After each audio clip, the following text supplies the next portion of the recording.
Hi everyone, welcome to score plus. This is Shailendra Pandey और physics educator.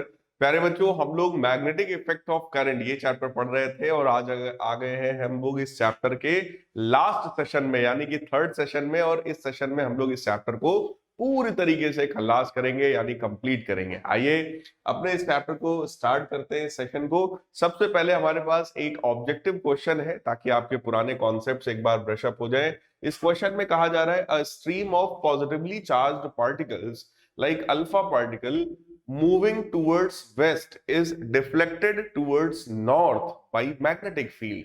The direction of the magnetic field is. आइए सबसे पहले मैं आपको अल्फा पार्टिकल के बारे में प्यारे बच्चों बताता हूं कि ये अल्फा पार्टिकल क्या है और किसको हम लोग अल्फा पार्टिकल कहते हैं। ध्यान से समझिएगा। अगर हीलियम की बात करें तो हीलियम को इस तरीके से लिखा जाता है He24, यानी इसका एटॉमिक नंबर जो है वो 2 है और एटॉमिक मास इसका 4 है। क्लियर। अगर यहां पर ध्यान से आप ऑब्जर्व करो तो इसमें 2 इलेक्ट्रॉन्स हैं, 2 प्रोटॉन्स हैं और 2 ही न्यूट्रॉन्स हैं। क्लियर। तो अगर यहां पर वो जो 2 इलेक्ट्रॉन्स हैं उनको भी डोनेट किया जाए तो ये जो He++ बनता है, इसी को प्यारे बच्चों कहा जाता है alpha particle. That is known as alpha particle. यही आपका अल्फा पार्टिकल है। क्लियर। सो अल्फा पार्टिकल जो होता है उस पर डबल प्लस का चार्ज होता है, यानी charge of alpha particle is simply +2e।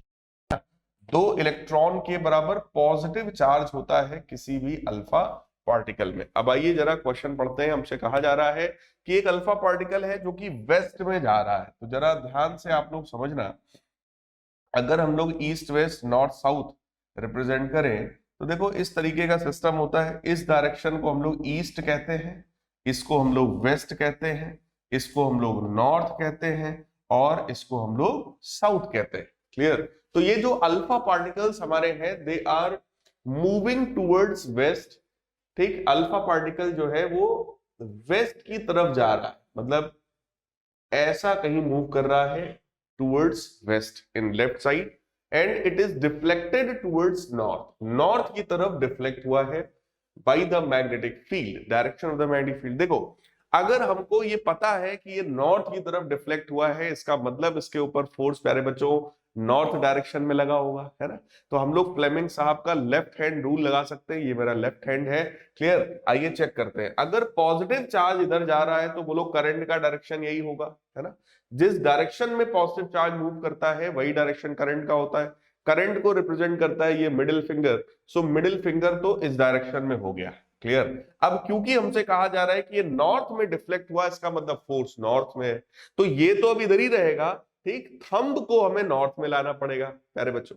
ये थंब जो है ये नॉर्थ में होना चाहिए, तभी ये नॉर्थ डायरेक्शन में, मतलब इस तरफ समझ लो, ऐसे ये होगा। क्लियर। तो अब आप चेक करो, ये जो 4 फिंगर है ये किधर की तरफ है? दिस इज आउटवर्ड्स, है ना। ये आउटवर्ड डायरेक्शन में है। अब एक चीज को और समझिएगा कि आप कहोगे सर यहां पर तो आउटवर्ड जैसा तो सर कोई पॉइंट है नहीं, है ना, कोई ऑप्शन ही नहीं है आउटवर्ड जैसा। तो यहां पर जो मोस्ट सुटेबल हो गया दैट इज अपवर्ड, है ना, अपवर्ड। अब मैटर ये है कि सर आउटवर्ड ऑप्शन यहां पर क्यों नहीं है। क्लियर। तो जरा ध्यान से समझना प्यारे बच्चों, ईस्ट वेस्ट नॉर्थ साउथ जो होता है ये हमेशा हॉरिजॉन्टल प्लेन में होता है। कहां पर होता है? हॉरिजॉन्टल प्लेन में, मतलब इस तरह के प्लेन में होता है, ना कि इस तरह के वर्टिकल प्लेन में, है ना। ये तो हम लोग बोर्ड पर ऐसे बना करके दिखा देते हैं। क्लियर। बोर्ड पर जब हम लोगों ने बनाया है तो ये आपके लिए देखो वर्टिकल प्लेन है। ठीक। जब आप सेम चीज को आप अपनी कॉपी पर बनाओगे तो that will be horizontal plane. भाई कॉपी तो ऐसी होगी ना, यहां पर आप बनाओगे ना ये ईस्ट, ये वेस्ट, ये नॉर्थ और ये साउथ, और जब ऐसा बनाओगे तो यही किधर की तरफ आएगा? That will be in upward direction. तो प्यारे बच्चों करेक्ट आंसर यहां पर क्या हुआ हमारा? दैट इज अपवर्ड डायरेक्शन, है ना। सो इस क्वेश्चन का करेक्ट आंसर है डी पार्ट। इस तरह के क्वेश्चंस की प्रैक्टिस जरूर करिएगा। अब आइए जरा नेक्स्ट क्वेश्चन देखते हैं। अगला क्वेश्चन ये है, think you are sitting in a chamber with your back to one wall. ठीक है भाई, मेरे सामने दीवार है, मान लो मैं ऐसे बैठा हुआ हूं, मेरे पीछे वॉल है। Clear. An electron beam moving horizontally from back wall towards the front wall. अच्छा, इलेक्ट्रॉन का बीम है जो कि बैक वॉल से फ्रंट वॉल की तरफ जा रहा है। Is deflected by a strong magnetic field to your right side. अगर मैं ऐसे बैठा हूं तो मेरा राइट साइड ये है, क्लियर, बोर्ड की तरफ मेरा राइट साइड है, यानी इलेक्ट्रॉन ऐसे जा रहा था और वो राइट साइड में इस तरीके से मुड़ गया, डिफ्लेक्ट हो गया। हमसे कह रहे हैं what is the direction of the magnetic field. Again हमको मैग्नेटिक फील्ड का डायरेक्शन बताना है। अब एक चीज बताओ, अगर इलेक्ट्रॉन इधर से इधर जा रहा है तो प्यारे बच्चों करंट का डायरेक्शन क्या मानेंगे हम लोग, इलेक्ट्रॉन के अपोजिट, यानी कि करंट इधर की तरफ हो गया, क्लियर, करंट इधर की तरफ हो गया। और सोचो करंट मेरी तरफ हो गया और डिफ्लेक्शन किधर की तरफ हुआ है, इन दिस डायरेक्शन, ठीक। तो आप ऐसे दिखाओगे ना, thumb should be in the direction of, thumb should be in the direction of force. तो फोर्स लग रहा है बोर्ड की तरफ। प्यारे बच्चों जरा ध्यान से समझना, ध्यान से समझना। देखो करंट हो गया पीछे की तरफ, ये इधर की तरफ, तो मैग्नेटिक फील्ड किधर है, magnetic field is in downward direction. Magnetic field किधर है प्यारे बच्चों, एक बार फिर से क्रॉस चेक करते हैं। देखो देखो इधर की तरफ हो गया आपका करंट, ठीक, थंब जो है वो अंदर होना चाहिए क्योंकि डिफ्लेक्शन तो अंदर हुआ है, तो फोर फिंगर हमारा डाउनवर्ड है।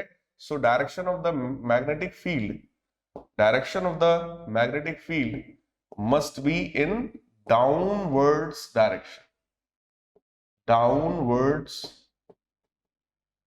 Direction according to Fleming's left hand rule. Fleming साहब के लेफ्ट हैंड रूल का यूज हम लोगों ने किया है, आप भी इसको यूज करना सीखिए। प्यारे बच्चों अब आइए जरा चैप्टर को थोड़ा सा आगे बढ़ाते हैं। And now we have come towards the topic types of current. Current के दो टाइप्स होते हैं, डीसी एंड एसी। डीसी का मतलब डायरेक्ट करंट और एसी का मतलब ऑल्टरनेटिंग करंट, ठीक। डीसी जो डायरेक्ट करंट होता है, डायरेक्ट करंट का नेचर क्या है वो मैं आपको पहले बता दूं, फिर मैं इसके इंपॉर्टेंट पॉइंट्स बताता हूं। डायरेक्ट करंट जो होता है प्यारे बच्चों, that is constant current. Direct current कैसा होता है, it is constant current. Direct current constant current होता है, साथ ही साथ इट इज यूनिडायरेक्शनल। यूनिडायरेक्शनल मतलब इसमें केवल एक ही डायरेक्शन होती है, ठीक। It is unidirectional as well as, जो मैंने ऊपर पॉइंट लिखा, कांस्टेंट करंट, ठीक। यूनिडायरेक्शनल है और कांस्टेंट करंट है, सिंगल डायरेक्शन होता है और कांस्टेंट नेचर का करंट होता है। अब आइए जरा इसके जो इंपॉर्टेंट पॉइंट्स हैं उन पॉइंट्स की हम लोग बात करते हैं। If current flows in one direction only it is called direct current. अगर कोई करंट एक ही डायरेक्शन में फ्लो करता है तो वो हमारा डायरेक्ट करंट होता है। Direct current is written in short form as DC. आप डीसी ऐसे लिख सकते हैं, the current which we get from cell और बैटरी, ठीक है। डायरेक्ट करंट का सोर्स कौन है, कोई भी सेल या बैटरी, ठीक। सेल या बैटरी कांस्टेंट करंट प्रोवाइड करता है because it always flow in the same direction, ठीक। डीसी जो होता है क्योंकि यूनिडायरेक्शनल होता है, सिंगल डायरेक्शन में फ्लो करता है, इसलिए सेल या बैटरी से जो करंट हमको मिलता है प्यारे बच्चों वो कौन सा करंट है, that is direct current. The positive and negative polarity of the direct current is fixed. Positive और नेगेटिव पोलैरिटी जो होती है डीसी की, डायरेक्ट करंट की, वो फिक्स होती है, यानी कि पोलैरिटी को चेंज नहीं कर सकते। Some of the sources of the direct current are dry cell battery, car battery, DC generator, these are examples. यानी कि जो सेल होते हैं या कोई भी बैटरी होती है, कार की बैटरी हो या कोई सी भी बैटरी हो, या डीसी जनरेटर जो होता है, that is basically the source of DC यानी कि direct current. So I hope direct current के बारे में आपको समझ में आया होगा। और प्यारे बच्चों अगर मैं ग्राफ बना के आपको दिखाऊं, मान लो हम लोग इसका ग्राफ बनाते हैं, ये एक्स एक्सिस है, ये वाई एक्सिस है। एक्स एक्सिस पर आप टाइम ले लीजिए, एक्स एक्सिस पर टाइम ले लीजिए, और वाई एक्सिस पर आप डायरेक्ट करंट को ले लीजिए, डीसी को ले लीजिए। तो ऐसे में जो ग्राफ इसका बनता है, that graph is like this, that means the graph is parallel, this graph is parallel to the time axis, है ना। तो इस करंट की जो वैल्यू होती है that is of constant nature, value of this current is of constant nature. प्यारे बच्चों ये करंट हमारा कांस्टेंट नेचर का करंट होता है। सो ये इसका आपका ग्राफ हो गया। आप लोग इसको अपनी कॉपी पर बना सकते हो और सीधा सीधा बनाइएगा, मतलब एक्स एक्सिस एक्स डायरेक्शन में हो, वाई एक्सिस वाई में हो, and graph should be parallel to our X axis. ठीक, चलिए नेक्स्ट है ऑल्टरनेटिंग करंट। देखिए ऑल्टरनेटिंग करंट जो होता है, सबसे पहली बात प्यारे बच्चों, ये बाई डायरेक्शनल है।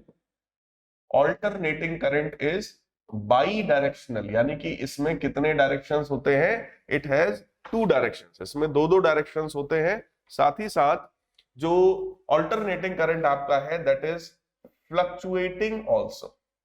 तो ये बाई डायरेक्शनल है और ये फ्लक्चुएटिंग नेचर का होता है। बाई डायरेक्शनल होगा यानी कि इसकी दो डायरेक्शंस हो सकती हैं, ठीक, ये फॉरवर्ड बैकवर्ड दोनों डायरेक्शंस में फ्लो कर सकता है। और साथ ही साथ फ्लक्चुएटिंग नेचर का है, यानी कि इसकी जो वैल्यू है वो लगातार प्यारे बच्चों चेंज होती रहती है टाइम के साथ। क्लियर? अब आइए जरा इसके इंपॉर्टेंट पॉइंट्स को हम लोग पढ़ते हैं। If current reverses direction after equal interval of time, ठीक, इक्वल इंटरवल ऑफ टाइम में अगर वो अपने डायरेक्शन को रिवर्स करे बार बार, then it is called alternating current. Alternating current को शॉर्ट में आप एसी लिखते हो इस तरीके से। Most of the power stations in India generate alternating current, मतलब पावर स्टेशंस में जो करंट जनरेट होता है वो प्यारे बच्चों ऑल्टरनेटिंग करंट होता है, एसी करंट होता है। The alternating current produced in India reverses its direction every 1/100 second, यानी कि हर 1/100 सेकेंड में वो अपनी डायरेक्शन को क्या करता है? रिवर्स करता है प्यारे बच्चों, ठीक, एवरी 1/100 सेकेंड। क्लियर? तो यहां से आप फ्रीक्वेंसी भी निकाल सकते हैं उसकी, ठीक है, फ्रीक्वेंसी भी आप निकाल सकते हैं। और एक साइकिल कंप्लीट होने में, अभी मैं आपको आगे बताऊंगा, एक साइकिल कंप्लीट होने में डायरेक्शन 2 बार चेंज होती है ना, 2 बार चेंज होती है। तो उस हिसाब से जब आप देखोगे तो फ्रीक्वेंसी जो होती है ऑल्टरनेटिंग करंट की इंडिया में वो है 50 हर्ट्ज। कितनी होती है? 50 हर्ट्ज, 50 हर्ट्ज होती है इंडिया में। क्लियर? अब इसकी बात करते हैं। Hence positive and negative polarity of alternating current, positive and negative polarity of alternating current is not fixed। DC में जो पोलैरिटी थी वो फिक्स थी, एसी में वो पोलैरिटी फिक्स नहीं है। Some of the sources which produce alternating current are power house generator, car alternators और बाइसिकल डायनेमोस, यानी कि जितने जनरेटर्स हैं आपके, ऑल्टरनेटर्स हैं या डायनेमोस हैं, they are producing alternating current. Clear? Example के तौर पे आप एक दो एग्जाम्पल दे सकते हैं। देखिए अगर मैं यहां पर इस जगह पर मैं आपको एक पॉइंट थोड़ा सा एक्सप्लेन करना चाहूं तो वो होगा कि भाई ग्राफ इसका कैसे होगा। जैसे मैंने डीसी का ग्राफ बनाया, सेम वैसे ही मैं आपको एसी का भी ग्राफ जो है सिखा रहा हूं कि भाई इसका ग्राफ आप कैसे बनाओगे।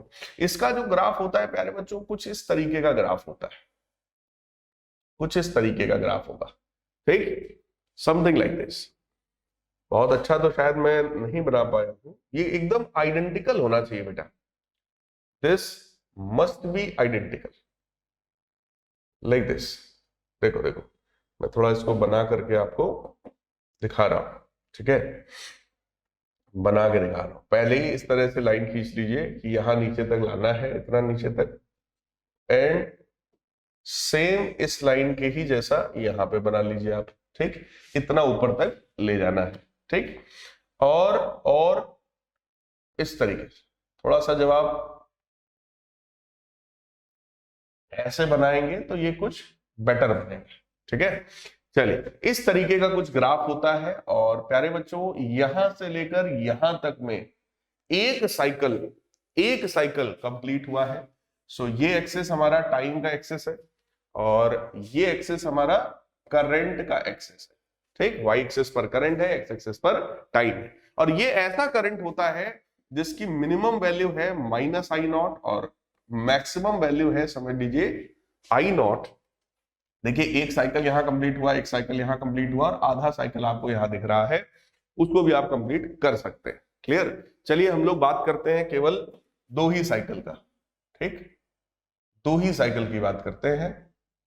देखिएगा जरा, हाँ सिर्फ 2 साइकिल देखिए हम लोगों ने कंसीडर किया है।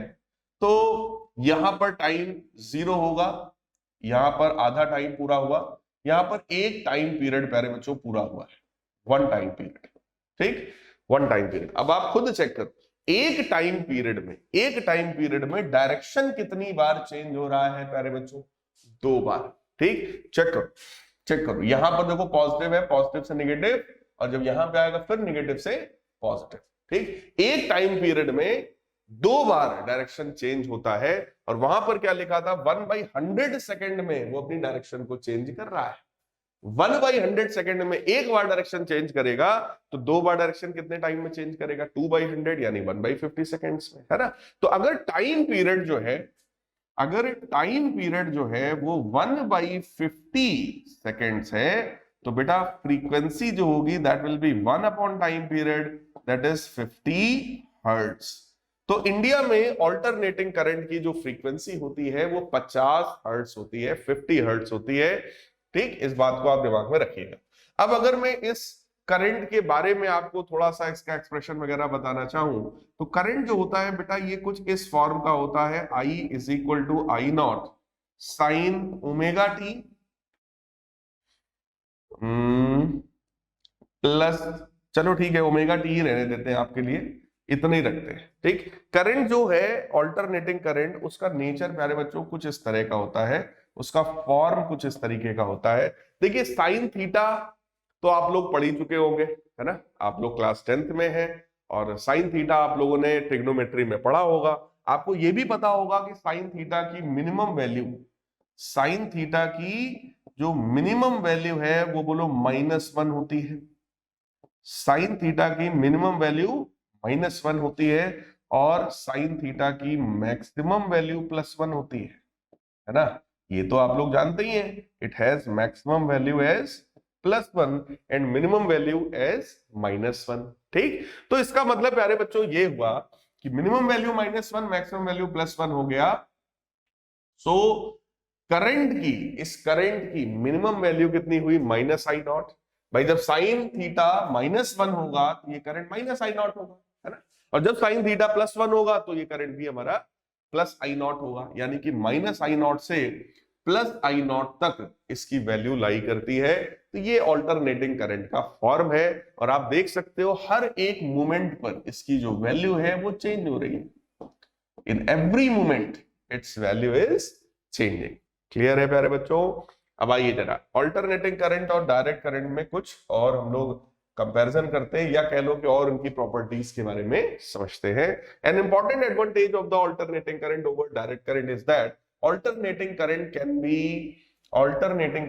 be transmitted over large distances without much loss of energy। alternating current को हम लोग ट्रांसफर कर सकते हैं, ऑल्टरनेटिंग करंट को हम लोग ट्रांसपोर्ट कर सकते हैं, ठीक, without much loss of energy. यही कारण है कि हमारे जितने पावर स्टेशंस हैं सभी पर ऑल्टरनेटिंग करंट का जनरेटर होता है, ऑल्टरनेटिंग करंट को जनरेट करता है, ताकि जब उसको हम लोग एक शहर से दूसरे शहर या एक इलाके से दूसरे इलाके तक पहुंचाएं तो वहां पर ज्यादा एनर्जी का लॉस प्यारे बच्चों ना हो। Both AC and DC can be use for lighting and heating purpose. Lighting और हीटिंग पर्पस में आप दोनों करंट्स को यूज कर सकते हैं, but radio, televisions etcetera need only DC supply, है ना। रेडियो हो गया, टेलीविजन हो गया, इसमें सिर्फ और सिर्फ कौन सा सप्लाई चाहिए हमको? डीसी सप्लाई चाहिए, केवल डायरेक्ट करंट का सप्लाई चाहिए। The radio and televisions have special device inside them which changes alternating supply into direct current. यानी कि आपके घर में जो टेलीविजन है या जो रेडियो होगा उसको डीसी सोर्स चाहिए, डायरेक्ट करंट का सोर्स चाहिए, लेकिन हम लोग के घर में तो अल्टरनेटिंग करंट होता है। तो होता क्या है प्यारे बच्चों, उस अल्टरनेटिंग करंट को डायरेक्ट करंट में चेंज करने के लिए डिवाइस उसके अंदर पहले से लगी होती है। क्लियर? अब आते हैं हम लोग डोमेस्टिक इलेक्ट्रिक सर्किट्स या डोमेस्टिक वायरिंग को समझते हैं, and this is one of the very very very important topic. बहुत ही इंपॉर्टेंट टॉपिक है प्यारे बच्चों। आइए जरा मैं आपको समझाता हूं सबसे पहले कि आपके घर में जो डोमेस्टिक वायरिंग हो रही है वो कैसे हो रही है, कौन कौन से उसके कंपोनेंट्स हैं, उसमें क्या क्या होता है। तो आइए इन डेप्थ हम लोग थोड़ा उसकी बात करते हैं। ठीक, इन डेप्थ बात करते हैं। तो देखिए जरा, सबसे पहली बात आपके घर में जो वायर आता है वो 2 वायर्स आपके घर में मेनली आते हैं। पहला होता है L, दूसरा है N। L का मतलब है प्यारे बच्चों लाइव वायर। L का मतलब क्या है, देखिएगा ध्यान से, L का मतलब है लाइव वायर, ठीक, और N का मतलब है न्यूट्रल वायर। लाइव वायर जो होता है उसमें 220 वोल्ट का पोटेंशियल होता है और न्यूट्रल वायर में 0 वोल्ट का पोटेंशियल होता है। क्लियर। अब लाइव वायर में हम लोग सबसे पहले घर का जो मेन फ्यूज होता है, ठीक है, घर में एक फ्यूज लगा होता है ना मीटर से पहले, आप लोगों ने देखा होगा, वो फ्यूज हम लोग कनेक्ट करते हैं। क्लियर। फ्यूज क्या करता है, आपके घर में जितने भी एलिमेंट्स है, अप्लायंसेस है, उनको सेव करने का काम करता है। अगर कभी मान लो बाहर से बहुत ज्यादा वोल्टेज आए, बहुत ज्यादा करंट अगर फ्यूज फ्लो हो रहा होगा उस वायर में, तो वो फ्यूज क्या करेगा, मेल्ट हो जाएगा और मेल्ट होकर के सर्किट को ब्रेक कर देगा। जैसे ही सर्किट को ब्रेक करेगा वो पूरे के पूरे अप्लायंसेस को बचाने का काम हो जाएगा। ठीक। तो एक मेन फ्यूज लगा होता है F1 और उसके बाद ये लाइव वायर जाके कनेक्ट होता है आपके मीटर में और इधर से न्यूट्रल वायर सीधे सीधे आता है मीटर में। यहां पर एक तीसरा वायर और कनेक्ट किया जाता है जिसको अर्थ वायर कहते हैं। क्या बोलते हैं, अर्थ वायर। ठीक। अर्थ वायर मतलब वो अर्थ में नीचे गड़ा होता है, उसकी बात हम लोग डिटेल में करेंगे। तो एक लाइव वायर आया, एक आपका न्यूट्रल वायर आया और एक इधर से अर्थ वायर आया। ठीक। अर्थ वायर को भी देखो इधर से हम लोग कनेक्ट कर देते हैं किसमें, मेन स्विच में। तो अगर आप ध्यान से सोचो तो मेन स्विच मीटर के जस्ट बाद आपके घर में क्या लगा होगा, एक मेन स्विच लगा होगा और मेन स्विच में तीनों वायर्स देखिए कनेक्टेड है, लाइव वायर, न्यूट्रल वायर और इधर से अर्थ वायर। ठीक। अब यहां से स्टार्ट होता है आपका इंडिविजुअल एक एक रूम में, ये तो हुआ घर की वायरिंग। ठीक। अब इंडिविजुअल एक एक रूम में वायरिंग की बात करते हैं। तो देखो आपके घर में जब वायरिंग किया जाता है या जब इस तरीके के फ्यूज लगाए जाते हैं तो दो तरीके का फ्यूज होता है। एक होता है 5 एम्पियर का फ्यूज जिसका काम है छोटी मोटी डिवाइसेस को रन करना, है ना। जैसे मान लो आप टेलीविजन चला रहे हैं, रेडियो चला रहे हैं, है ना, कंप्यूटर चला रहे हैं, लैपटॉप चार्ज कर रहे हैं, मोबाइल चार्ज कर रहे हैं, कोई बल्ब है, फैन है, छोटी मोटी डिवाइसेस। ठीक। उसके लिए 5 एम्पियर वाला फ्यूज होता है और एक होता है 15 एम्पियर वाला, 15 एम्पियर लाइन। वो किसके लिए, एसी के लिए।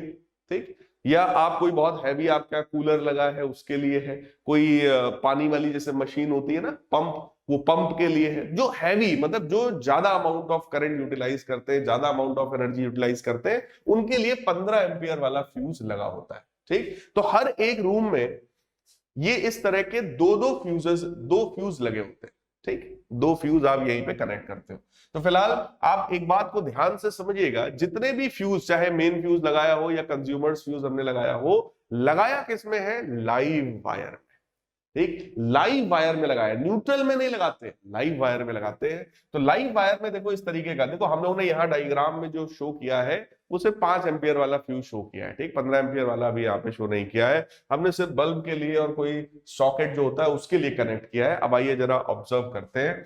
देखो एक कंज्यूमर फ्यूज हमने लगा लिया है और ये फ्यूज है 5 एम्पियर वाला फ्यूज। ठीक। फिर होगा क्या, अब इस लाइव वायर से हम लोगों ने कनेक्ट किया है एक स्विच को। लाइव वायर से ध्यान से देखो कनेक्ट किया किसको, स्विच को, और उसका जो दूसरा जो एंड है, दूसरे एंड से बल्ब के थ्रू हम लोगों ने उसको कनेक्ट कर दिया है आपके न्यूट्रल वायर से। क्लियर।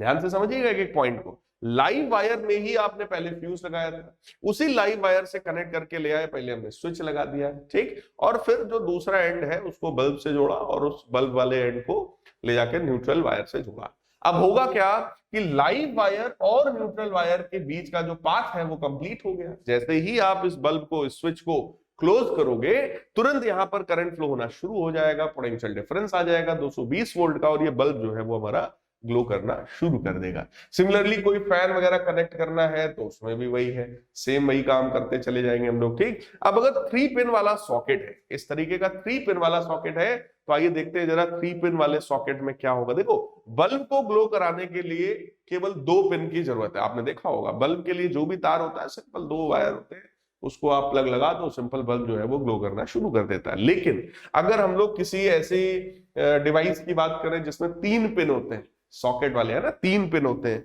यहां पर कोई ऐसी चीज रखी नहीं है, नहीं तो मैं आपको दिखाता। 3 पिन, वैसे आपको पता होगा कि फ्रिज हो, है ना, कूलर हो, कोई भी ऐसा, उसमें 3 पिन होते हैं। ठीक। मेटेलिक जो अप्लायंसेस होंगे उसमें 3 पिन होंगे। ठीक। 3 पिन वाले में जरा देखो क्या होगा। एक तो ये देखिए लाइव वायर से ही आप लेकर के आए, उसमें आपने स्विच लगाया और नीचे वाले एक में आपने उसको कनेक्ट कर दिया। ठीक, नीचे वाला जो दूसरा पार्ट है वो जाकर के आपका इस तरीके से कनेक्ट हो जाएगा आपके न्यूट्रल वायर। ठीक, और ये जो अर्थ वायर था, ये देखो ये जो अर्थ वायर था, अब इस अर्थ वायर से भी ला करके आप यहाँ तीसरे वाले को कनेक्ट कर दोगे। तो जो 3 पिन होते हैं उसमें जो नीचे वाला है, नीचे वाले जो 2 है वो लाइव और न्यूट्रल के लिए है। ठीक, लेकिन ऊपर वाला जो होता है वो किसके लिए है, दैट इज फॉर अर्थ। अब मैटर ये है कि सर अर्थ वायर क्या करेगा और क्यों ये सब बात कर रहे हैं, कहीं पर सर 2 वाला प्लग है, कहीं पे 3 वाला है, आखिर क्या है इसका मैटर।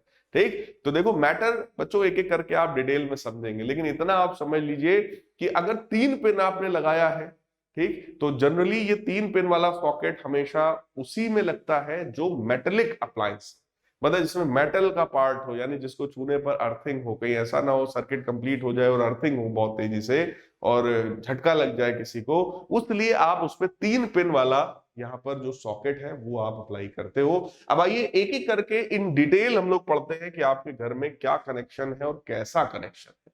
ठीक, देखिए जरा, सबसे पहले electricity is generated at power stations.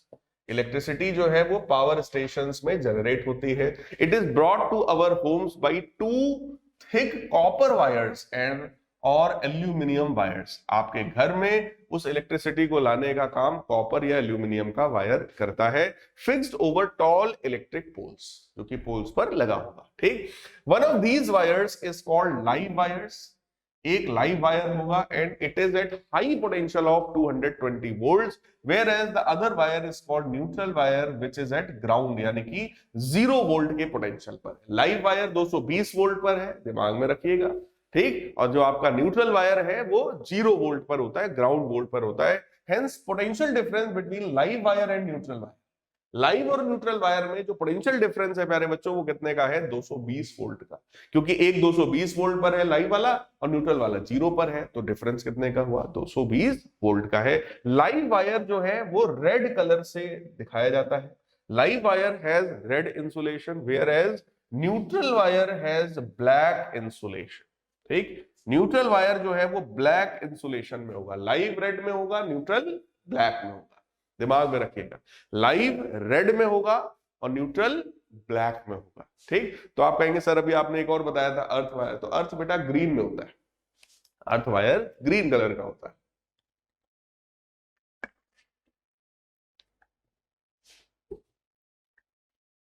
हाँ जी, there is no harm if we touch neutral wire. Neutral wire को आप टच कर भी लेंगे तो कोई हार्म नहीं होगा, लेकिन अगर लाइव वायर को टच कर लिया भाई साहब तब तो हालत खराब हो जाएगी, है ना, ये आप लोग जानते हैं बहुत अच्छे से। अब आइए एक एक पॉइंट को समझते हैं। 2 insulated wires L and N, मतलब live and neutral, coming from the electric pole जो बाहर खंबे से आया, enter the box fitted just inside our house. इस बॉक्स की तरफ वो आ रहा है। In this box a main fuse F1 is put in the live wire. तो ये देखो मेन फ्यूज हम लोग कनेक्ट करते हैं लाइव वायर में, मैं पहले हिंट दे चुका हूं। This fuse has a high rating of about 50 amperes. ये वाला जो फ्यूज है, ये वाला, ये 5 या 15 एम्पियर वाला नहीं है, ये 50 एम्पियर वाला फ्यूज है।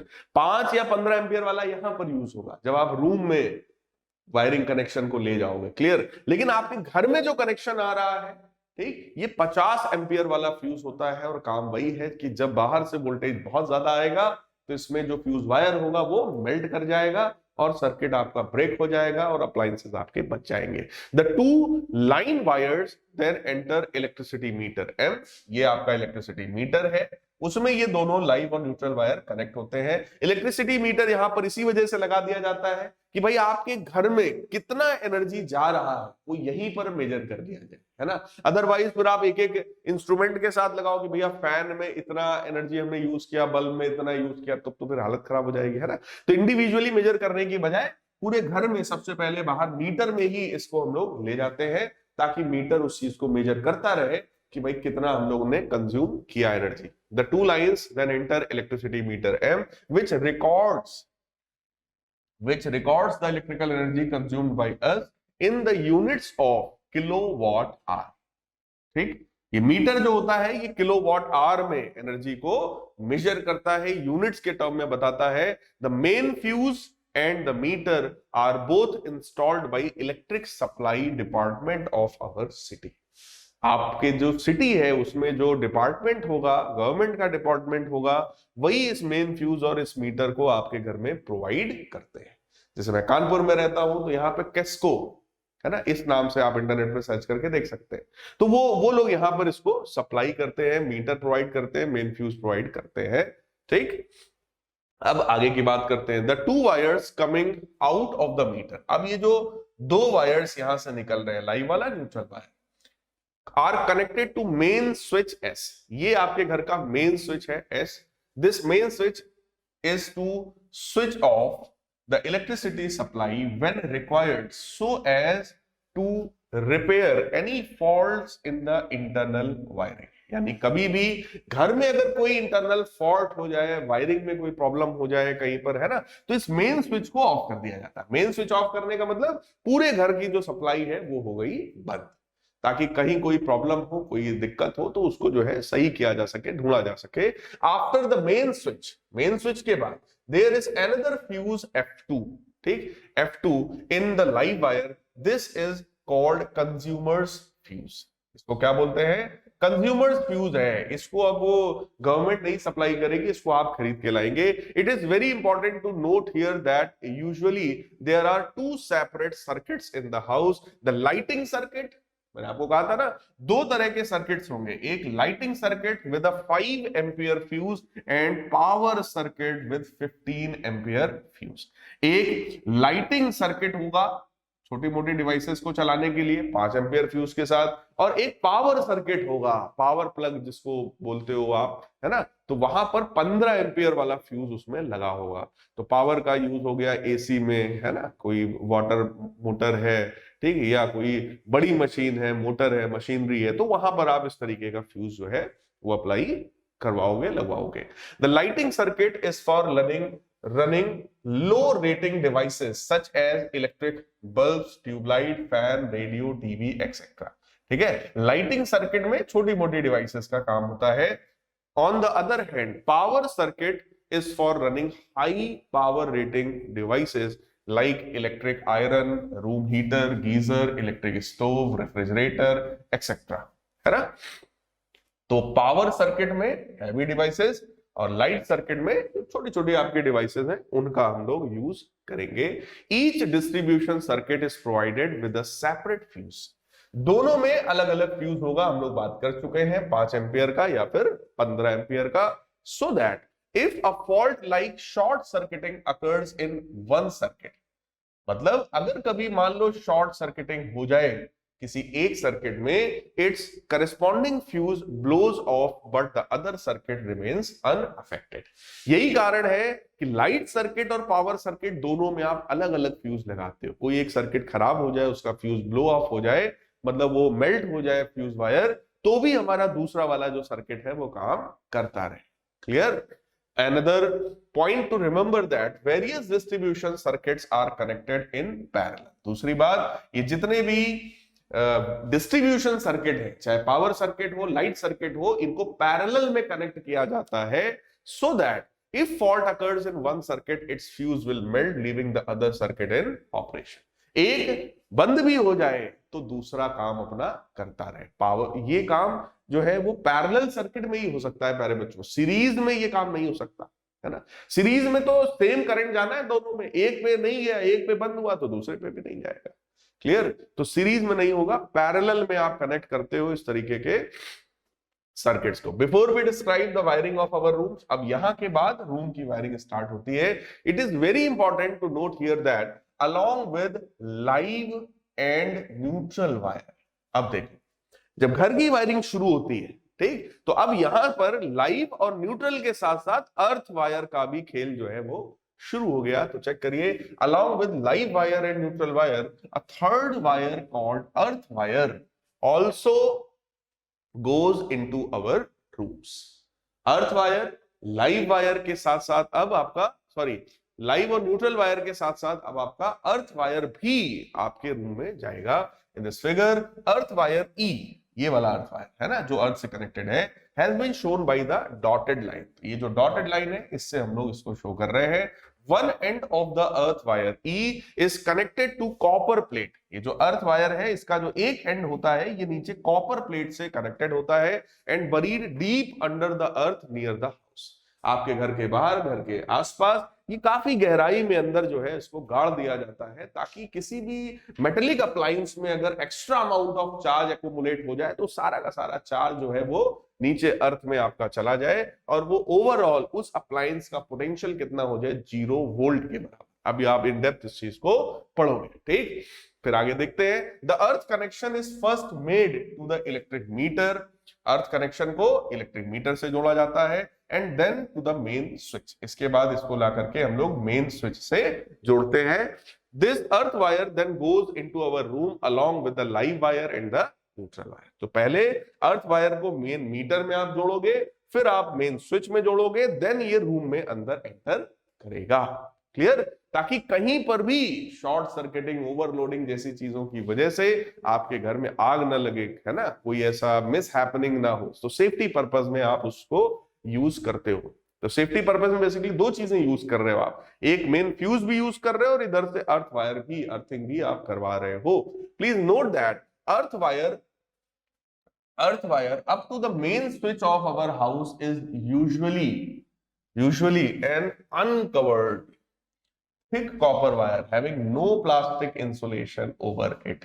ध्यान से देखिए, कह रहे हैं कि ये जो अर्थ वायर जो होता है जिसको आप सीधे ला करके जोड़ रहे हो अप टू मेन स्विच, पढ़िए जरा, please note that earth wire up to main switch, यानी अर्थ वायर का मीटर में आना, अर्थ वायर को यहां मेन स्विच में जोड़ना, ये जो होता है इट इज अनकवर्ड, है ना। उस समय ये जो वायर है, अर्थ वायर कैसा है, अनकवर्ड है, थिक कॉपर वायर होगा, हैविंग नो प्लास्टिक इंसुलेशन। इसके ऊपर कोई इंसुलेशन इस समय नहीं है, लेकिन रूम के अंदर जब जाएगा तो भाई साहब इंसुलेशन हो जाएगा। But earth wire which goes from the main switch into our rooms is a copper wire having green insulation covered over it. ठीक, सो अपने रूम के अंदर जो जाता है वो ग्रीन कलर का होगा, इसका मतलब लाइव वायर रेड, ठीक, लाइव वायर कैसा होगा, रेड, न्यूट्रल वायर ब्लैक और अर्थ वायर आपका ग्रीन। ये तीनों का कलर आपके दिमाग में प्यारे बच्चों होना चाहिए, पूछा जाता है, इंपॉर्टेंट है। Hence in order to distinguish between the live wire, neutral wire and earth wire, तो देखो वही बात आ गई, the wire having red plastic covering is live, red colour का है लाइव वायर, ब्लैक कवरिंग में जो है वो है आपका न्यूट्रल वायर और ग्रीन कवरिंग में जो है आपका वो अर्थ वायर। ठीक, सो रेड हो गया लाइव वायर, ब्लैक हो गया न्यूट्रल वायर और ग्रीन हो गया प्यारे बच्चों अर्थ वायर। इस डायग्राम को भी कम से कम 10 बार बेटा बना करके प्रैक्टिस कर लेना। ये डायग्राम एज इट इज आपको बनाना आना चाहिए। ठीक, देखो है आसान, अगर कॉन्सेप्ट एक बार दिमाग में पिक्चर क्लियर हो गई अगर, ठीक, तो इसको आप बड़े आसानी से बना लोगे। और उसके लिए इस पर्टिकुलर वीडियो को, इस सेक्शन को जहां पर ये मैं बता रहा हूं, कम से कम 5 बार 8 बार, ठीक है, इसको बार बार देखिएगा तो आपके दिमाग में एकदम सेट हो जाएगा। Clear? Now 3 wires, that is live wire, neutral wire and earth wire enter our room where we have to use electric bulb, fan, 3-pin socket for radio, TV, etc. First of all, we will describe the wiring of a electric bulb. अब इसके बाद यहां से room की बात होती है। Room में आप बल्ब, फैन, कोई भी 3-पिन सॉकेट है, रेडियो के लिए, टीवी के लिए, सभी के लिए आप जो है उसको कनेक्शन को बनाओगे। ठीक, कनेक्शन बनाना भी मैंने सिखाया है। One end of the bulb holder is connected to live wire. Bulb का जो एक एंड है उसको हम लोग किसके थ्रू कनेक्ट करेंगे भाई साहब, लाइव वायर से। देखो एक को हम लोग कनेक्ट करेंगे लाइव वायर से, लेकिन बीच में क्या लगाएंगे, एक स्विच। तो देखो लिखा होगा इसमें through a switch S1, through a switch S1 and other end of the bulb holder is connected to neutral wire. ठीक, तो लाइव वायर से स्विच के थ्रू आप पहले बल्ब में जोड़ोगे और फिर दूसरी तरफ से आप उसको न्यूट्रल वायर में कनेक्ट कर दोगे। ठीक है, when we press the switch S1 the circuit for the bulb gets completed and it lights. जैसे ही आपने स्विच ऑन किया या कह लो इस स्विच को यहां पे क्लोज किया, तुरंत जो है वो सर्किट कंप्लीट हुआ और बल्ब ने ग्लो करना शुरू कर दिया। ठीक, we will now describe the wiring of a three pin socket. 3 pin वाला जो सॉकेट होता है, ये वाला थ्री पिन सॉकेट तो मैं पहले ही समझा चुका हूं। पहले आप क्या करोगे, लाइव वायर के थ्रू स्विच जोड़ते हुए इसमें नीचे कनेक्ट करोगे, फिर जो दूसरा नीचे वाला पार्ट है उसको ले जाकर के आप इसमें कनेक्ट करोगे, और जो ऊपर वाला है इसको आप अर्थ में ले जाकर कनेक्ट कर दोगे। तो जरा चेक करिए, one of the lower terminals of the socket T is connected with the live wire through switch S2, है ना। लोअर जो एक है उसको हम लोग ले जाकर स्विच के थ्रू कनेक्ट करेंगे। So lower terminal of the socket is connected to live wire through the switch S2, पहला पॉइंट। दूसरा, second lower terminal is connected to the neutral wire, दूसरा वाला किससे कनेक्ट होगा, न्यूट्रल वायर से। The upper terminal of the socket is connected to the earth wire, ऊपर वाला जो है ये किससे कनेक्ट होगा, अर्थ वायर से। और एक बात और समझिएगा, जब भी कभी बेटा इस तरीके से वायरिंग शो करते हैं ना, तो ये वायर को ऐसे सीधे सीधे लेकर नहीं आते ना, सॉरी, वायर को ऐसे आप सीधे सीधे लेके नहीं आओगे, मतलब ये नहीं होगा कि वायर इसमें भी टच हो गया इसमें भी टच हो गया ना, इसको ऐसे हम लोग जंप करा करा के लाते हैं, ताकि इससे ये पता चले कि वायर उसमें कांटेक्ट में नहीं है। यहां जंप कराया मतलब इस वायर पर कांटेक्ट में नहीं है, ऐसे नीचे वाले इस डॉटेड वाले अर्थ वायर में भी ये कांटेक्ट में नहीं है, ठीक। तो ये सिंबल होता है रिप्रेजेंट करने का तरीका। ऐसे देखो, यहां दिखाया, यहां दिखाया, इसमें नहीं दिखाया, देखो क्यों, क्योंकि यहां से सीधे लाके जोड़ दिया और कोई वायर बीच में आए, है ना। चलिए अब अगला देखो, it should be noted that all the switches are put in the live wire. ये मैं पहले ही आपको पॉइंट कर चुका हूं कि जितने भी स्विच हम लोगों ने लगाए हैं, है ना, जितने भी स्विच यहां लगाया, वो किसमें लगाया है, that is in live wire, है ना। So that when we switch off electrical appliance like electric iron, then its connection with the live wire is cut off and there will be no danger of electric shock if we touch the metal case of the electrical appliances। यानी कि जैसे ही आपने switch off किया, switch off करने से क्या होगा कि जो लाइव वायर के साथ इसका कनेक्शन था वो कनेक्शन खत्म हो गया, मतलब 220 वोल्ट वाला जो पोटेंशियल था प्यारे बच्चों वो खत्म हो गया, वो नहीं है, ठीक। अभी इसका कनेक्शन सिर्फ किसके साथ बचा हुआ है, that is connected with neutral wire, जो कि 0 वोल्ट पर होता है, तो उससे कोई फर्क हमको नहीं पड़ेगा। लेकिन अगर आपने यही स्विच गलती से, आपने यही स्विच अगर मान लो आपने यहां कनेक्ट कर दिया, यानी कि आपने न्यूट्रल वायर में कनेक्ट कर दिया स्विच, तो अब उसका जो कनेक्शन स्विच ऑफ करते ही जो कनेक्शन उसका हटा है वो 0 वोल्ट से हटा है, लेकिन लाइव वायर से वो अभी भी कनेक्टेड है। यानी कि स्विच ऑफ करने के बाद भी अगर आपने उसको टच किया तो भाई साहब भयंकर झटका, भयंकर करंट आपको लग सकता है। If however we put switches in the neutral wire, गलती से भी न्यूट्रल वायर में जोड़ दिया, then the live wire will be in connection with the electrical appliances. Even when the switch is in the off position, there is the danger of electric shock. Electric shock लग सकता है, क्योंकि भले आपने connection उसका हटवा दिया, लेकिन किसके साथ हटवाया है, न्यूट्रल वायर से हटवाया है। लाइव तो अभी भी जुड़ा है, लाइव का मतलब 220 वोल्ट, तो सारा खेल तो 220 वोल्ट का ही है भाई साहब। In order to work in electrical appliance like electric iron, electric kettle or our room cooler, we need 2 wires of the supply line, the live wire and neutral wire. दो होता है, live और neutral. Sometimes due to wear and tear or due to excessive heating, the plastic covering of the connecting wire gets removed or gets burnt and the live wire which is at potential of 220 volts become naked। कई बार ये जो आपने instruments use किए हैं, आपका electric iron हो गया, kettle हो गया, कूलर हो गया, ठीक, तो कई सालों तक आप उसको यूज कर रहे हो, एक्सेसिव यूज के कारण वियर एंड टियर होता है, मतलब वो रगड़ रहा है, घिस रहा है, इसकी वजह से कई बार क्या होता है, उसका जो तार है, जो इंसुलेशन है वो छिल गया, ठीक, वो हट गया। अगर वो इंसुलेशन हट गया तो अब वो 220 वोल्ट वाला जो लाइव वायर है वो हो गया भाई साहब नेकेड, यानी खुला हुआ है। This naked live wire may touch metal case of the electrical appliances, due to which the case becomes live and comes to high voltage of 220 volt। मतलब यूज करते करते अगर उसका वायर खिस गया, ठीक, खुल गया, और उस पर वो वायर कहीं से भी गलती से मेटल केस के साथ कांटेक्ट में आ गया, तो अब पूरे के पूरे मेटल केस में भाई साहब पोटेंशियल कितना है, 220 वोल्ट का पोटेंशियल, ठीक, पूरे में 220 वोल्ट का पोटेंशियल है। If we happen to touch any part of this live appliance, a very high current flows through our body into the earth. तो जैसे ही आप उस बॉडी को भी टच करोगे, क्योंकि वो बॉडी 220 वोल्ट पर है, तो उस बॉडी को टच करना या आप समझ लो लाइव वायर को खुला टच करना एक ही बात है। ठीक, तो 220 वोल्ट का पोटेंशियल है, आपके बॉडी से होते हुए अर्थ में जाएगा और वहां पर भयंकर जो है करंट लगने के चांसेस बढ़ जाएंगे। Due to this high current flowing through our body we get electric shock.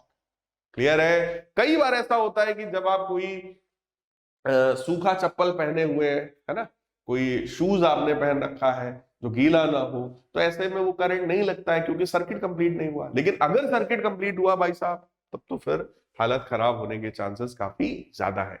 To avoid the risk of the electric shock the metal body of electrical appliance is earth. इसीलिए जिसमें metallic case होता है उसकी body में earthing बहुत बहुत जरूरी होता है, तो वहां अर्थिंग कर दिया जाता है। Earthing means to connect metal case of the electrical appliance to the earth by means of metal wire called earth wire.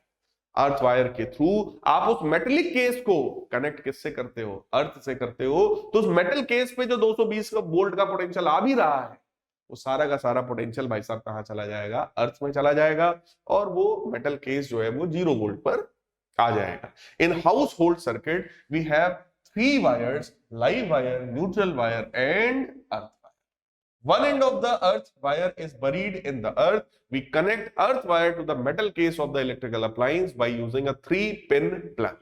3-pin plug को यूज करके आप उसकी अर्थिंग करवा सकते हैं। The metal casing of the appliance will now always remain at 0 potential of the earth. We say that appliance has been earthed or grounded. अब हम कह सकते हैं कि जो हमारा अप्लायंस है वो अर्थ हो गया है, अर्थ हो गया है, या वो ग्राउंडेड हो गया है। यानी कि प्यारे बच्चों उसका पोटेंशियल कितना हो गया है? 0 वोल्ट के बराबर।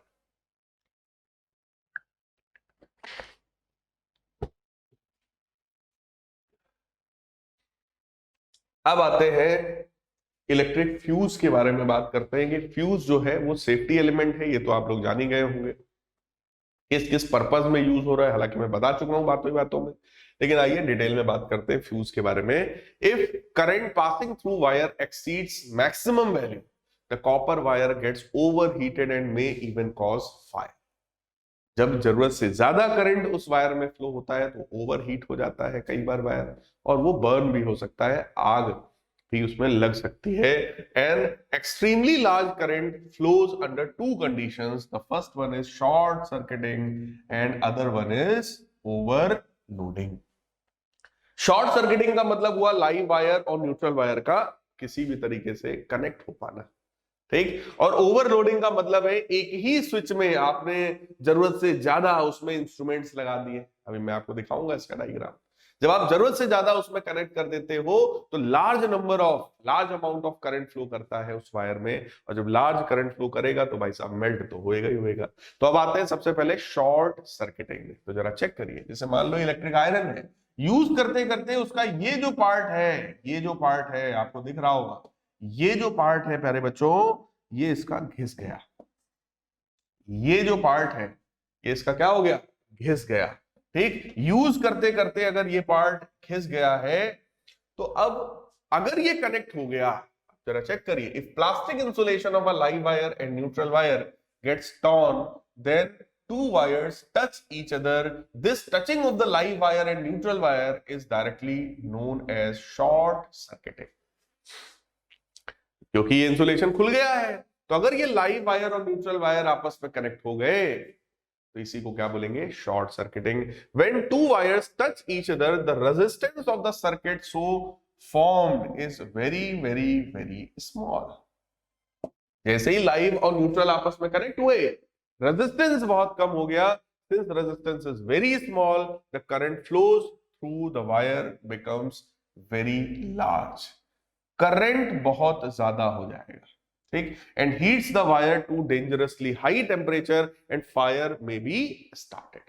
क्लियर? देखो नॉर्मली क्या हो रहा था, लाइव वायर और न्यूट्रल वायर के बीच में ये इलेक्ट्रिक आयरन था, और उस इलेक्ट्रिक आयरन का अपना कुछ ना कुछ रेजिस्टेंस था, और एक अच्छा खासा रेजिस्टेंस था, है ना, जिसकी वजह से नॉर्मल अमाउंट ऑफ करंट वहां पे फ्लो हो रहा था। अब हुआ क्या, क्योंकि उसमें वायर में डैमेज हुआ, लाइव और न्यूट्रल पहले ही टच हो गए, ठीक। तो अब सोचो करंट फिर इलेक्ट्रिक आयरन तक जाएगा ही क्यों, उसको जब शॉर्टकट रास्ता मिल गया, उसको वेरी लो रेजिस्टेंस पाथ मिल गया, तो फिर वो इलेक्ट्रिक आयरन तक क्यों जाएगा।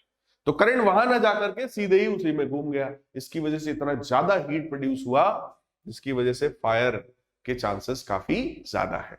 दूसरा कंडीशन है प्यारे बच्चों ओवरलोडिंग। तो मैंने आपसे कहा था देखो एक ही स्विच में, एक ही प्लग में आपने क्या किया, ये एक्सटेंशंस लगा करके ढेर सारी चीजों को एक ही में कनेक्ट कर लिया।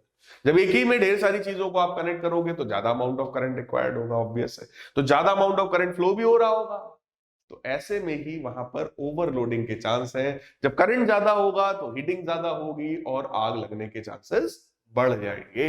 The current flowing in the domestic wiring at a particular time depends on power rating of the appliances being used. If too many electrical appliances of high power rating like electric iron, water heater, air conditioner, etc. are switched on at the same time, they draw extremely large current from the circuit. सभी को अच्छा खासा current चाहिए तो सभी ने मिलकर खूब ढेर सारा करंट लिया। This is known as overloading of the circuit. इसी को प्यारे बच्चों ओवरलोडिंग हम लोग कहते हैं। Overloading can also occur if too many appliances are connected to a single socket. Now, due to extremely large current flowing through them, the copper wire of the household wiring get heated to a very high temperature and fire may be started. Clear? तो ये भी एक कारण है। और दूसरा कारण, एक साथ आप ढेर सारी चीजों को, बड़े बड़े इंस्ट्रूमेंट्स को, अप्लायंसेस को अपने घर में आप ऑन कर लीजिए। एसी भी ऑन कर लो, पानी वाला मोटर भी ऑन कर लो, गीजर भी ऑन कर लो, इलेक्ट्रिक आयरन भी ऑन कर लो, जितनी ऐसी हैवी पावर वाली चीजें अगर आपने ज्यादा ऑन कर लिया तो वहां पर ओवरलोडिंग के चांसेस बढ़ जाते हैं। तो यहां पर प्यारे बच्चों आता है इलेक्ट्रिक फ्यूज। फ्यूज का काम है अप्लायंसेस को सेव करना, ठीक। तो ये आता है, fuse is a safety device having short length of thin plated copper wire having low melting point. देखो प्रॉपर्टीज सारी आ गई एक एक करके। क्या? पहली बात सेफ्टी डिवाइस है, दूसरी बात इसका लेंथ कम होगा, तीसरी बात ये थिन कॉपर प्लेटेड होता है, कॉपर का वायर होता है, चौथी बात लो मेल्टिंग पॉइंट है। लो मेल्टिंग पॉइंट है, थिन है, कॉपर का है और शॉर्ट लेंथ इसका होता है, which melts and breaks the circuit if current exceeds a safe value.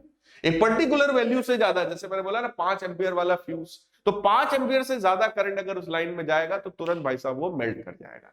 15 ampere का फ्यूज 15 एम्पियर से ज्यादा अगर जाएगा तो तुरंत वो मेल्ट कर जाएगा और आपके जो अप्लायंसेस हैं वो बच जाएंगे। The thickness and length of the fuse wire depends on the maximum current allowed through the circuit. कितना मैक्सिमम करंट हमें अलाउ करना है उसके हिसाब से उसका लेंथ और जो थिकनेस है वो डिपेंड करेगा। Electric fuse works on heating effect of current. प्यारे बच्चों, इलेक्ट्रिक फ्यूज जो है वो हीटिंग इफेक्ट का यूज करता है और फ्यूज से ही मिलती जुलती एक डिवाइस होती है जिसको एमसीबी बोलते हैं। एमसीबी बोलते हैं, एमसीबी। और एमसीबी भी जो होता है वो हीटिंग इफेक्ट पर काम नहीं करता, वो मैग्नेटिक इफेक्ट ऑफ करंट पर काम करता है। क्लियर? तो ध्यान रखिएगा, कंफ्यूज मत होइएगा। The fuse wire is connected in series, ठीक, इन द इलेक्ट्रिक सर्किट। और वो भी किसके साथ कनेक्ट होता है फ्यूज को? फ्यूज को हम लोग कनेक्ट करते हैं लाइव वायर में। क्लियर? फ्यूज जो है वो इस तरीके का होता है बेटा, मेटल का कैप होगा, ग्लास ट्यूब होगा, इधर भी मेटल कैप है और उसके बीच में एक वायर है। जब एक डेफिनेट अमाउंट से ज्यादा करंट जाएगा, ये फ्यूज वायर जो पतला सा होता है ये तुरंत जो है मेल्ट कर जाएगा। मेल्टिंग पॉइंट भी इसका कम होता है, तुरंत मेल्ट करेगा, सर्किट को ब्रेक कर देगा। सर्किट जैसे ही ब्रेक हो जाएगा, अब यहां पर इससे जुड़े आगे लाइव वायर में और जो इंस्ट्रूमेंट्स वगैरह जुड़े होंगे वो आपके बच जाएंगे। That will be in safe side option, है ना। तो ये इसका जो है ये मेन फ्यूज का स्ट्रक्चर है और ये प्यारे बच्चों उसका सिंबल है। सर्किट में जब दिखाना होगा तो आप इस तरीके के सिंबल से आप उसको रिप्रेजेंट करेंगे। फिर फ्यूज के बारे में थोड़ी सी और बात कर लेते हैं। Fuse wire is usually made from thin plated copper wire having low melting point so that it melts easily. Pure copper wire can not be used as fuse. ये क्वेश्चन आपसे पूछा जाता है। देखो पीछे जो था वो कैसा था? That was tin plated copper wire. Tin plated है ना, टिन की कोटिंग उसमें की गई थी। Pure copper wire can not be used as fuse wire because it has high melting point due to which it will not melt easily when short circuiting takes place. Pure copper wire होगा तो जल्दी से melt नहीं होगा, उसका melting point comparatively ज्यादा होता है, लेकिन जब टिन प्लेटेड होगा तो उसका मेल्टिंग पॉइंट कम होगा। टिन का काम यही है वहां पर मेल्टिंग पॉइंट को कम करना, मेल्टिंग पॉइंट कम होगा, इजीली मेल्ट हो जाएगा। प्योर कॉपर वायर लगा दोगे तो जल्दी से मेल्ट नहीं होगा फ्यूज, और फ्यूज अगर मेल्ट नहीं हुआ भाई साहब तो फ्यूज तो बच जाएगा, लेकिन आपके जो अप्लायंसेज हैं, जो घर में और जो डिवाइसेज हैं, वो जल जाएंगी, वो फूक जाएंगी और आग लगने का चांस भी है। The fuse wire must have proper thickness which depends on maximum amount of current that we are allowing in the circuit, है ना। तो ये पॉइंट पहले भी पढ़ चुके हैं। Fuse wire are rated as 1 ampere, 2 ampere, 3 ampere, 5 ampere, 10 ampere, 13, 15 and so on. कई तरह के फ्यूज वायर हो सकते हैं। It is clear that 10 ampere fuse wire will be thicker than 5 ampere fuse wire. यानी कि जब आप एम्पियर्स बढ़ाओगे, है ना, फ्यूज वायर में आप अमाउंट ऑफ करंट बढ़ाओगे तो उसका जो थिकनेस होगा वो भी बढ़ेगा। तो देखो लिखा है 10 ampere fuse wire will be thicker than 5 ampere. ठीक, तो थिकनेस भी उसका जो है वो बढ़ रहा होगा, क्योंकि जब करंट बढ़ेगा तो थिकनेस हमको बढ़ाना ही पड़ेगा, क्योंकि थिकनेस जब बढ़ाओगे तो रेजिस्टेंस उसका कम होगा। R is equal to rho L by A होता है। थिकनेस बढ़ाओगे तो रेजिस्टेंस कम होगा, और रेजिस्टेंस कम होगा तो करंट की वैल्यू प्यारे बच्चों बढ़ेगी, current will be increasing. The fuse used in the power circuit of a small house for running electric iron, immersion heater, geyser, toaster etcetera have power of 1000 watts or more of 15 ampere capacity. तो generally जो हम लोग अपने घर में use करते हैं ना, वो कितना होता है, 15 एम्पियर वाला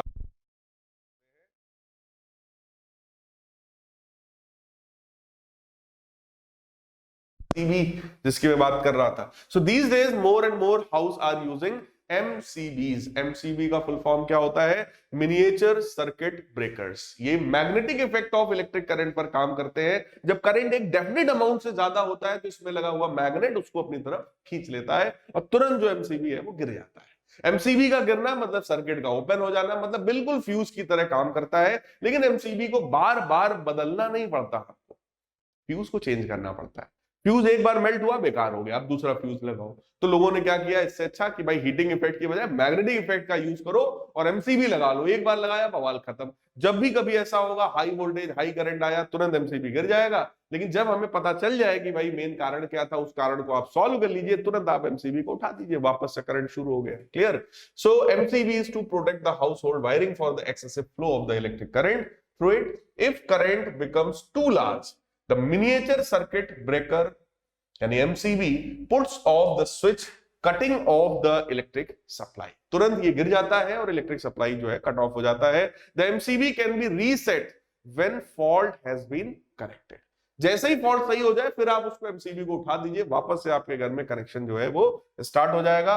MCB कंटेन्स एन इलेक्ट्रोमैग्नेट। अब ध्यान से देखो, MCB में क्या होता है, इलेक्ट्रोमैग्नेट होता है, which when the current exceeds the rated value of the circuit breaker becomes stronger enough to separate a pair of contacts by putting off a switch and breaks the circuit। जब current एक certain value से ज्यादा होता है, MCB तुरंत गिर जाता है और सर्किट को ओपन कर देता है।